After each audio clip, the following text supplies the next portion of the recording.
we go. Asher, for one donut, can you finish this lyric? It's beginning to look like Christmas. awesome. Here you go. Now, what does that look like to you? It looks like people are celebrating Jesus' birthday. Awesome. Everywhere we look, the world shouts for more. More lights, more gifts, more noise. But the first Christmas began with less, and with presents, not presents.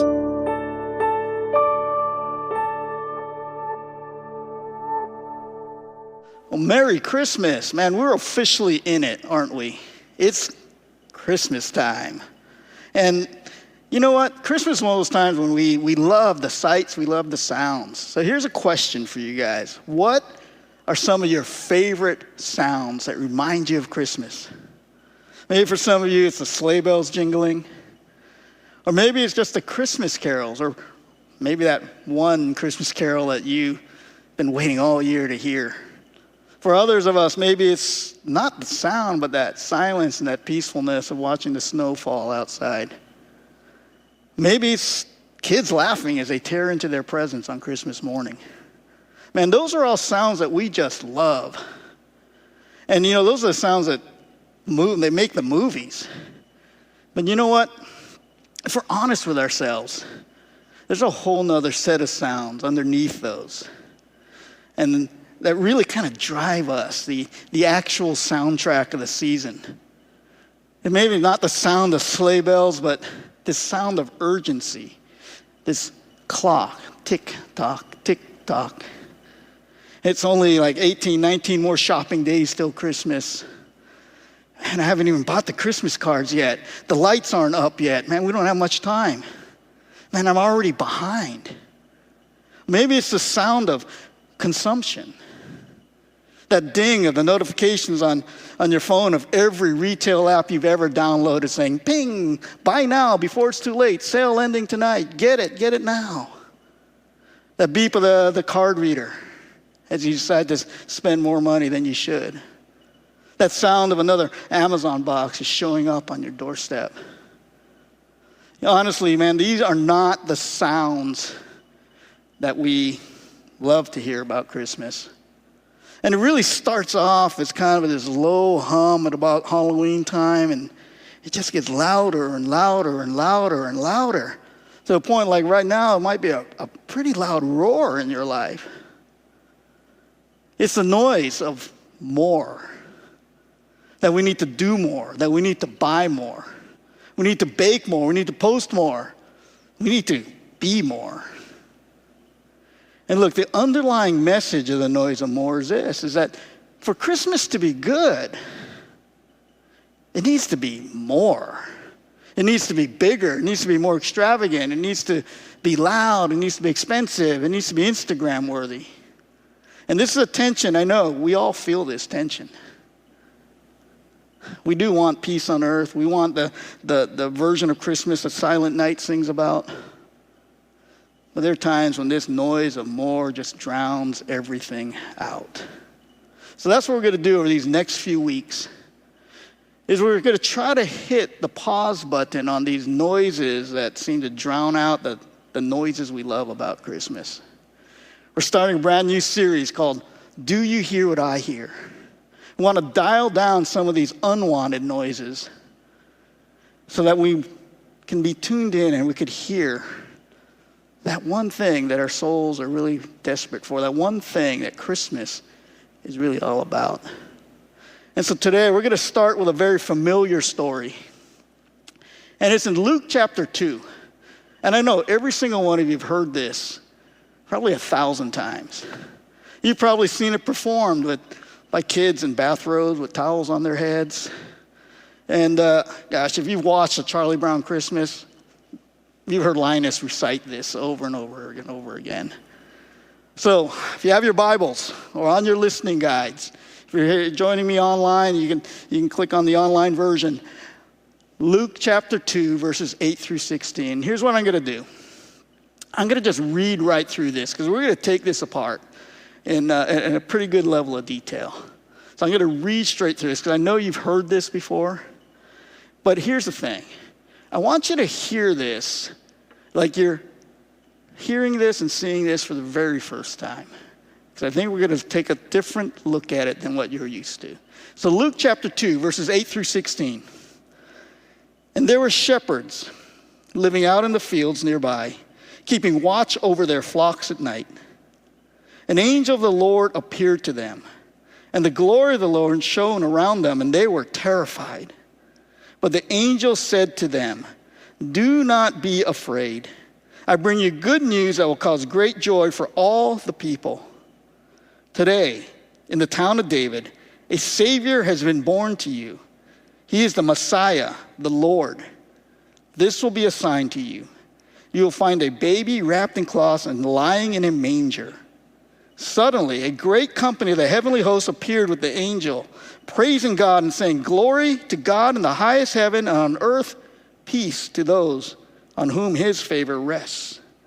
When the angels had left them and gone into heaven, the shepherds said to one another, "Let's go to Bethlehem and see this thing that has happened, which the Lord has told us about." So they hurried off and found Mary and Joseph and the baby who was lying in the manger. I know this is a familiar story, right? We've seen this on greeting cards. We sing about this in Christmas carols. But there's a lot we could learn from this story. The first thing we could learn is this. Don't let the noise define your value. Know your true worth. And let me unpack that a bit here. One of the keys to understanding what this, and to hearing really what this passage is really talking about here, is we need to take a really close look at who is involved, who God chooses to speak to first. Because the recipients of this message tell us just as much as the message itself. So if you look way back in verse 8, we rewind back to verse 8, here's what it says. And there were shepherds living out in the fields nearby, keeping watch over their flocks at night. You want to underline something there. Underline shepherds. Because shepherds are key. Our view of shepherds, the view of shepherds we have has been sanitized. We see them on greeting cards, right? There's always these shepherds, and they're nicely dressed in these pretty robes and always holding a cute little lamb in their arms. But you know, the real version, what shepherds would have been in the first century, is very, very different. Your mom would have told you to cross the street to avoid the shepherds. They were outcasts. They're at the very bottom of the social ladder. I mean, consider this. The Pharisees had basically designated their trade, shepherding, as a despised trade. They were nomadic. They were constantly being accused of grazing on other people's lands. They were stereotyped as thieves and swindlers. Don't do business with these people. In fact, they were not even allowed to testify in a court of law because their word was considered worthless. And the irony is this. These very shepherds were probably shepherding the sheep that would be used in the temple worship as a sacrifice. Yet, they would not be allowed in the temple because they were considered ceremonially unclean. They were unseen. They were unappreciated. They were told by society, you don't matter. You aren't welcome. And you know what? That's that noise of more. How does that sound like today? If you don't get that expensive gift, man, you're not going to matter. If your house is not perfectly decorated, man, you're a bad host. Man, if you're not successful, you have no value. The noise of more, it defines you not by who you are, but it defines you by what you have. or what you do. And if we're defined by that, we're always going to have to do more or get more. But I want you to see something. Here's what God does. So shepherds are there. And in Luke chapter 2, verse 9, he says this, an angel of the Lord appeared to them, and the glory of the Lord shone around them, and they were terrified. Wow. God's messengers show up to them. There's about to be something said to them. And this is so huge that they were chosen for this privilege. Because you got to understand, this is about to break 400 years of silence. 400 years where God did not speak. Well, 400 years where the prophets, the Pharisees, the religious leaders didn't hear from God. And the first people he's going to talk to are these shepherds. Not the emperor of Rome, not the Pharisees in Jerusalem, but the guys sleeping in the dirt. The guys that weren't trustworthy enough to testify. Not clean enough to even be in the temple. Why does God do this? God is sending us a message about worth. God's going to entrust his most valuable news in the history of the world to people in society who had no value at all, or society really said had no value at all. So here's the thing. Don't let the noise determine your worth. Know your true worth. Worth is not found in your bank account. It's not found in your job title. It's not found in the perfect Christmas tree or the perfect gift. Now, make sure you hear me correctly here. I'm not saying there's anything bad about any of those things. But if you are chasing your worth, if you define your worth based on those things, and you are in dangerous territory here. And the message of Christmas is those things don't define who you are. They don't define your worth. Your worth is found in the God of the universe who decided to interrupt history to come for you. Look, if you're feeling less than this Christmas, you know what you've fallen into? You've fallen into the lie of the noise of more. The angel brings truth that you are worth coming for. So God shows up to the shepherds in the field. He interrupts their night. And he wants to tell them that they matter. But man, we're just at the beginning. Because he has something great to say. And what he's about to say is going to confront the second biggest lie about the noise of more. And that lie is this. It's where we can find our joy. And so here's the second thing. We need to quit shopping for joy. And we need to start believing the message. We pick up our story again. The glory shines. The shepherds are terrified. And then an angel appears to deliver this all-important message. In verse 10 of Luke chapter 2, he says, "For the angel said to them, 'Do not be afraid. I bring you good news that will cause great joy for all the people.'" I want you to underline great joy. Great joy. Isn't that what we're all chasing? You know what?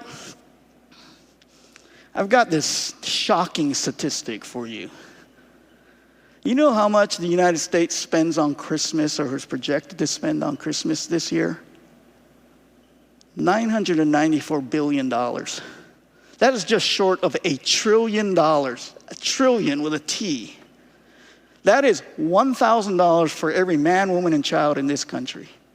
It's not per family. If you have a family of 4, that means your average if you're spending $4,000 on Christmas. You know what that tells me? Many of us are trying to buy joy. The perfect gift is going to bring joy. The perfect decorations are going to bring joy. The perfect memories are going to bring joy. And again, I'll say it again. There's nothing wrong with those things. But if we're looking to find joy in that, we're going to be disappointed. Because here's the problem with us trying to manufacture joy by buying it, or creating it. That joy has a shelf life. That joy has a shelf life. I looked in a drawer at home, and sitting in that drawer was a Sony PS2. Gosh, that thing's worthless now. I remember getting that thing. It brought so much joy. But now it's worthless. And that's the point. Manufactured joy will have a shelf life. The toy will break. It'll go out of style. That dopamine hit will wear off. But I'd show you, let me point out something. That angel says, man, he's not bringing us a product. He says, I'm bringing you news. And what is that news? We'll find it in verse 11. It says this, today, in the town of David, a Savior has been born to you. He is the Messiah, the Lord. The world is telling us joy is something you can get. And the angels, the gospel that the angels are speaking here, says joy is found in a person. Do you believe that? Do you believe that? And I want you to see something. Notice that it says it's born to you. It doesn't say it's born to the world. It doesn't say it's born to mankind. It's born to you. It's personal. It's here for you and it's here for me. It's here for my specific fears and your specific fears. For my failures and your failures. For my anxieties and your anxieties. So let's make this shift. If you're looking for joy in the things, let's shift this to stop shopping for joy and start believing the message. I mean, joy is sitting right in front of us. That's what Christmas is about. It's there for the taking. Look, real joy doesn't come under the tree. It comes from realizing who is on the throne. And it comes from believing that God is for you. So how do we respond to this? And then we can go back to the scriptures because we respond in the same way the shepherds did. And that's this. We need to trade extravagance for presence. We need to find the treasure in humility. So back to our story. There's this choir of angels. There's the greatest light show ever. And then it's gone. These shepherds are standing there. Night returns to normal. Well, what did the shepherds do? Did they hang around and talk about it? Man, that was so crazy, right? No. Here's what they did. Take a look in Luke chapter 2, verses 15 and 16. When the angels had left them and gone into heaven, the shepherds said to one another, let's go to Bethlehem and see this thing that has happened, which the Lord has told us about. So they hurried off and found Mary and Joseph and the baby who was lying in the manger. Wow. Let's go. Let's go. What did they find? They find some palace. Did they find some VIP room? Luxury suite at Texas Stadium? What did they find? They didn't find any of that. There's no extravagance here. They found a young, probably frightened couple. They were in some type of stable or barn or at the very best, some modest house. They didn't even have a crib or a bassinet for this, the King of Kings and the Lord of Lords. He was in a feeding trough. What they found was humility, the very definition of humility. And when we hear that word humility, We think unfortunate. We think poor. But you know what? Here's what we learn from this. Humility brings treasure. Because that's what the shepherds found. In the midst of this humility was treasure. And why is humility so important? Why is humility a treasure? Let me give you a couple of reasons. Humility brings accessibility. Humility brings accessibility. Because imagine, if Jesus was born in a palace or in a VIP suite, were these shepherds, the bottom of the social ladder, dressed in probably dirty clothes, probably haven't shaved in years, would they have been allowed into this palace? They wouldn't have got past the front gate. The bouncer, the velvet robe, they're not going to be on the VIP list. Look, humility in this humble, stable, they could walk right in. They were at home. Humility tears down the walls that extravagance builds up.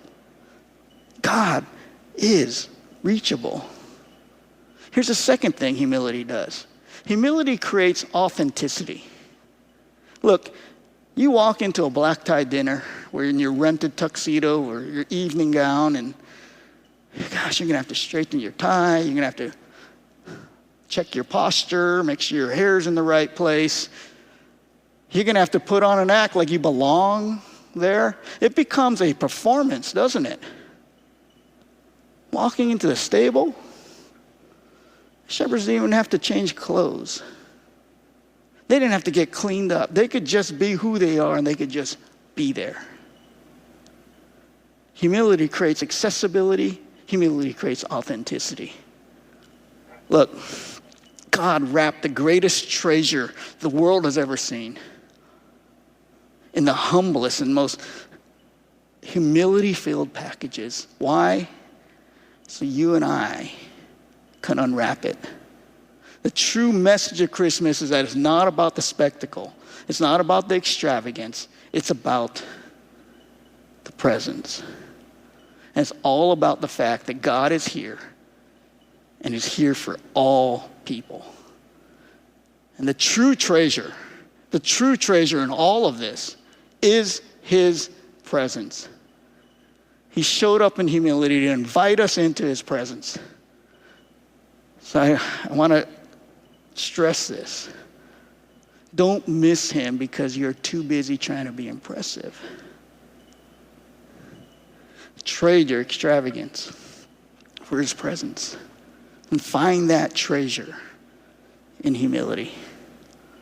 So here's the question. Do you hear what I hear? I know that roar of more is really, really loud. Is that what's drowning everything out? Or can you hear God whispering the message of Christmas? Look, that roar is going to tell you something. It's going to tell you you're not good enough unless you do more. God is whispering to you, you're worth dying for. That roar is going to tell you, you can buy your joy. God is whispering, believe the good news. The world is telling you, you got to make it more extravagant. God's just saying, I just want you in my presence. So how do we do this? How do we do this? Let me give you your next step. You need to turn down the noise of more and turn up your gratitude. And here's the reason. If we turn up the gratitude, the noise of more will automatically go down. Because you can't be envious and grateful at the same time. You can't be stressed out about what you don't have while you're thanking God for what you do have. It's impossible. You just can't do it. So, here's what I want you to do. This week, when that noise of more starts rising and drowning everything out, when you feel guilted into buying that one more thing, I need you to stop. Just replace that sound of consumption, that sound of urgency, the sound of gratitude. Just say, God, thank you. Thank you for this family. As messed up as it may be, thank you for this family. Thank you for this home. Yeah, I know it's not my dream home, but thank you for providing it. Thank you. Thank you for sending a Savior to me. Look, if we do that, if you're able to stop and just give thanks for what you have, I'm going to tell you something. This might be the most joyful Christmas ever. You may finally start hearing what God has been saying all along. That I'm here, that I'm with you, and that I love you. Let's go ahead and pray. Heavenly Father, gosh, the noise is loud. We feel it. We feel the pressure to perform. We feel the pressure to provide. We feel the pressure to be perfect. And Lord, would you help us hit the pause button on that just this week? And help us hear that message that the angels brought so long ago. Lord, remind us of our worth. Help us just find the joy in believing and not buying. And give us the courage to trade the stress of extravagance and spectacle for the peace of your presence. And Father, Lord, I want to pray very specifically right now for that person here who feels so far from you. And maybe the noise of this world has been so loud that you've missed the message that a Savior has been born to you. You've heard about Jesus, but you've never known him. You've never accepted that invitation to come into his presence. And if that is you, in the quiet of this moment, you can settle that right now. I want you to do this. If that's you, I want you to pray this prayer to yourself as sincerely as you can. God, I need a Savior. I know I've been trying to chase joy in everything else. I've done things that haven't been pleasing to you. I know that. And I am empty. But I believe this. I believe you sent Jesus to be the Savior of the world. And today I'm asking him to be the Savior of my world.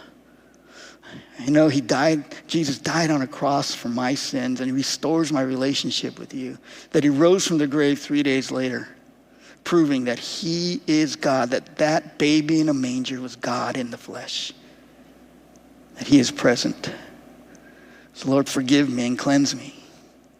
I want to know you, and I want to follow you. If you just prayed that prayer, I just want to congratulate you on making the most eternal decision of your life. And for all of us as we enter this Christmas season, God, I thank you that because of Christmas, because of Jesus, that we can be your children. We love you. You're such a great God. In Jesus Christ's name, I pray all these things. Amen.